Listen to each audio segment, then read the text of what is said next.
Welcome to Kenton's videos. Enjoy the video. In this video, I will show you how to replace your Honda CR-V key battery. First, let's gather the few simple items you will need. You'll want a small flathead screwdriver and a fresh CR2032 3-volt coin battery. Make sure you have a clean, well-lit area to work in. This entire process is quite straightforward and should take you only a few minutes from start to finish. Now, let's open the key fob.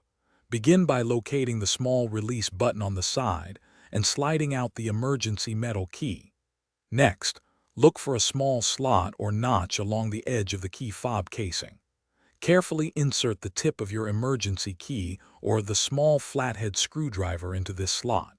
Gently twist or pry to separate the two halves of the key fob, being mindful not to force it.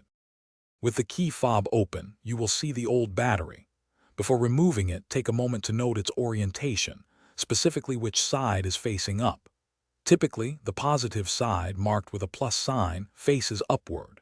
Use your small flathead screwdriver to gently pry out the old, depleted CR2032 battery.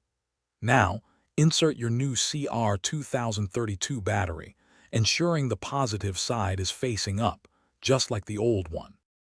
Finally, it's time to reassemble your key fob. Carefully align the two halves of the casing, making sure they fit together perfectly. Gently press them firmly until you hear a satisfying click, indicating they are securely closed. Slide the emergency metal key back into its designated slot. Now, take a moment to test all the buttons on your key fob with your Honda CR-V to ensure everything is working correctly. Thanks for watching. Consider subscribing if we helped you.